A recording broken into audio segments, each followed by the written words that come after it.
In this video lecture, we're going to look at strings in C programming language.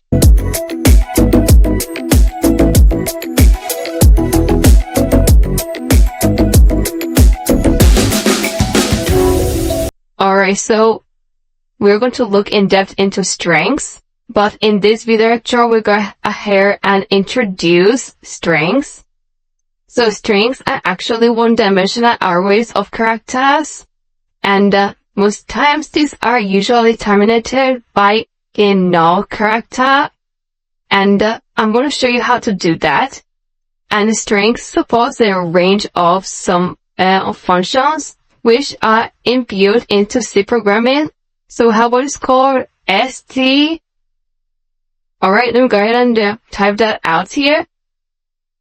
So we have st, and if you have st for string, it now includes other files. So if looking down here, you can see some of the things that are associated with this.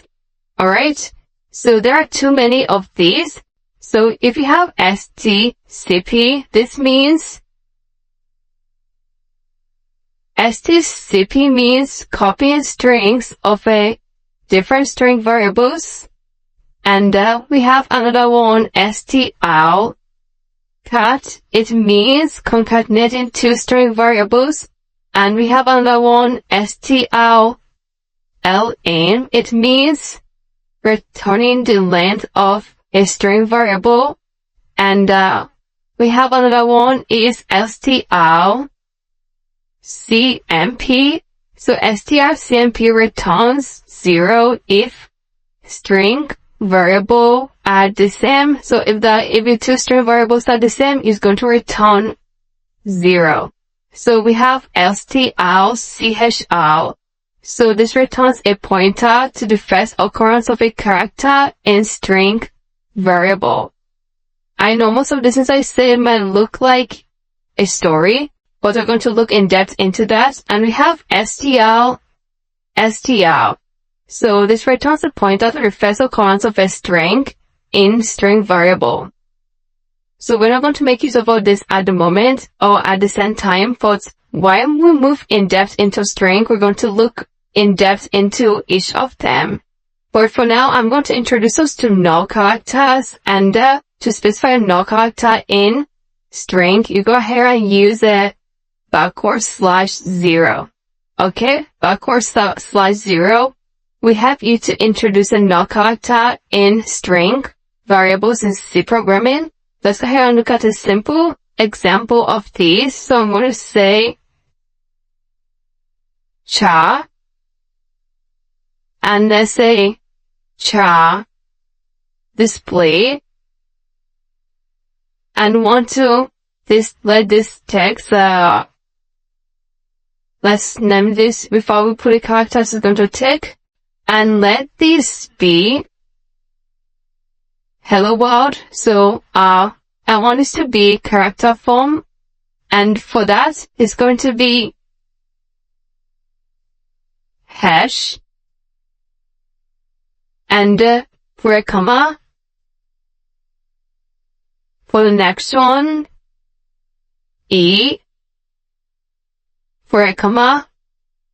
For the next one, e, o, l, for a comma. These are called characters. It goes with single quotations or single quotations, and it takes just 2 bytes only. That's why I am putting them differently.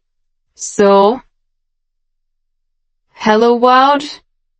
So spaces of say character, and plus comma right there, and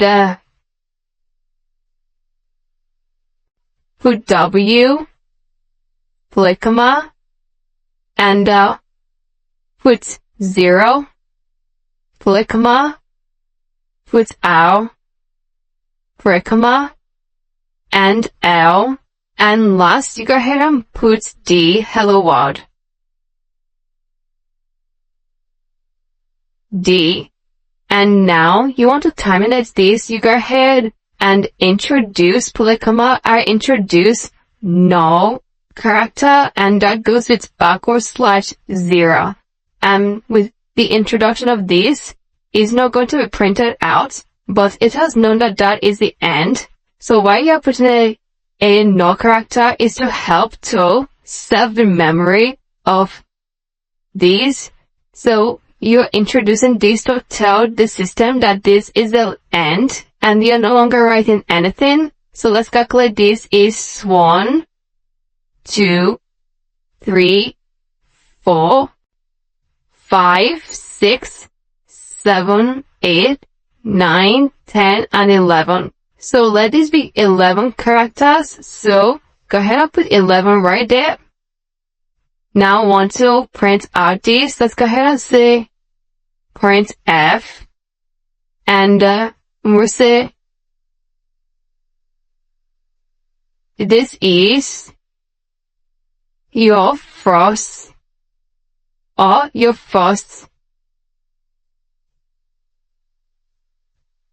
project in C is, your first project in C is %s, because it is a string variable. We're not printing out characters but string variables, okay?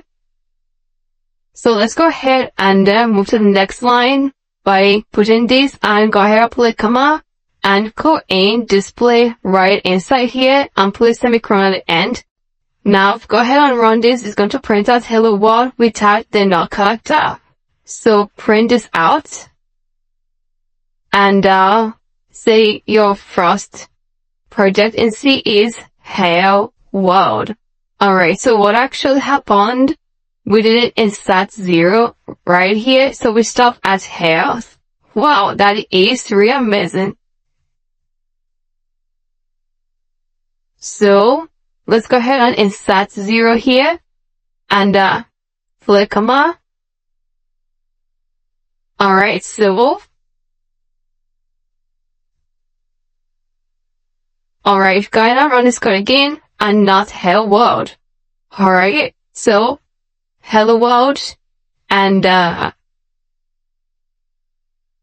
it's now 12 characters and not 11 anymore. So 12 characters right now. Alright, so we have removed the B, it inserted there. So your first project in C is hello world, and remember we inserted this as characters with a null character at the end, but the null character is not printed out because it's automatically there. So you are not advised as a programmer to always impute the null character, because by default the system automatically puts the null character for you. Alright, so you do not need to place the null character at the end of a string constant, okay? The C compiler automatically places that at the end of a string when it initializes the array. So I believe that this helps you to understand what null characters is, and then in the next video lecture we'll go ahead and look at some of the string functions that we have already explained, and we'll make use of them and see more and more of what you can do with them in string variables in C programming language. So go ahead and put this down on your own system and run this code, and if you have any question under this video lecture, please use the question and answer section, and I'm going to get back to you as soon as possible. Thank you so much, and I'm going to see you in the next video lecture.